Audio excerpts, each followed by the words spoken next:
செய்தியை பார்த்து வருகிறோம்.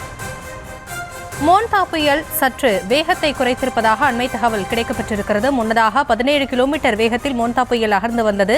வங்கக்கடலில் நிலை கொண்டுள்ள மோன்தா புயல் நகரும் வேகம் சற்று குறைந்திருப்பதாக தெரிய வருகிறது. மணிக்கு 15 கிலோமீட்டர் வேகத்தில் மோன்தா புயல் நகர்ந்து வருவதாக வானிலை ஆய்வு மையம் தெரிவித்திருக்கக்கூடிய அந்த அண்மை செய்தியை பார்த்து வருகிறோம்.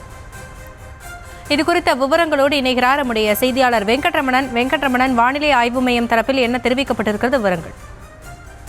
வணக்கம். தென்கிழக்கு வங்கக்கடல்ல நேற்று நள்ளிரவு உருவான மோன்தா புயலானது நகரின் வேகம் என்பது சற்றே குறைந்திருக்கிறது. இதற்கு முன்னதாக வந்த அறிவிப்பின் அறிக்கையின் அடிப்படையில 17 கிலோமீட்டர் வேகத்தில் நகர்ந்த நிலையில தற்பொழுது அதனுடைய வேகம் என்பது சற்றே குறைந்து 15 கிலோமீட்டர் வேகத்தில் தற்பொழுது நகர்ந்து வருகிறது. குறிப்பாக இந்த மோன்தா புயல் சென்னையின் கிழக்கு தென்கிழக்கே 420 கிலோமீட்டர் தொலைவில் இந்த மோன்தா புயலானது மையம் கொண்டிருப்பதாக தகவல் கிடைக்கப்பட்டிருக்கிறது.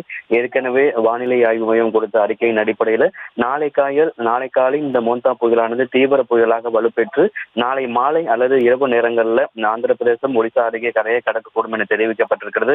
கரையை கடக்கக்கூடிய நேரத்துல மணிக்கு 90 முதல் 100 கிலோமீட்டர் வேகத்திலுமே, சில சமயம் 110 கிலோமீட்டர் வேகத்துல பலத்த தரைக்காற்றுடன் கூடிய அந்த சமயத்துலதான் புயல் தீவிர புயலாக கரையை கடக்கக்கூடும் என கணிக்கப்பட்டிருக்கிறது. தற்போது சென்னைக்கு கிழக்கு தென்கிழக்கே 420 கிலோமீட்டர்ல இந்த புயல் மையம் கொண்டிருப்பதால வரக்கூடிய நேரத்துல இரவு நேரத்துல பலத்த காற்றுடன் கூடிய மழைக்கான வாய்ப்புகள் இருக்கிறது. ஏன்னா ஏற்கனவே சென்னை உள்ளிட்ட மாவட்டங்களுக்கு இன்றைய தினம் 5 மாவட்டங்களுக்கு மிக கனமழைக்கான எச்சரிக்கை என்பது விடுக்கப்பட்டிருக்கூடிய நிலையில இன்று நள்ளிரவு நாளை அதிகாலை என தொடர்ச்சியாக வரக்கூடிய அந்த புயல் தீவிர புயலாக வலுப்பெறக்கூடிய அந்த காலகட்டம் வரையுமே வட கடலோரம் ஒட்டியிருக்கக்கூடிய மாவட்டங்கள்ல மிக கனமழையை எதிர்பார்க்கலாம். அதுவும் பலத்த காற்றுடன் மிக கனமழை என்பது தமிழகத்துல வட கடலோரம் ஒட்டியிருக்கக்கூடிய மாவட்டங்களை எதிர்பார்க்கலாம் என கூறப்பட்டிருக்கிறது.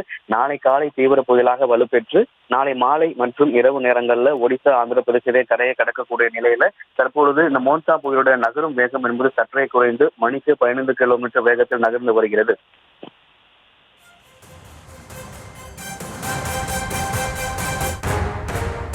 விவரங்களுக்கு நன்றி வெங்கட்ரமணன்.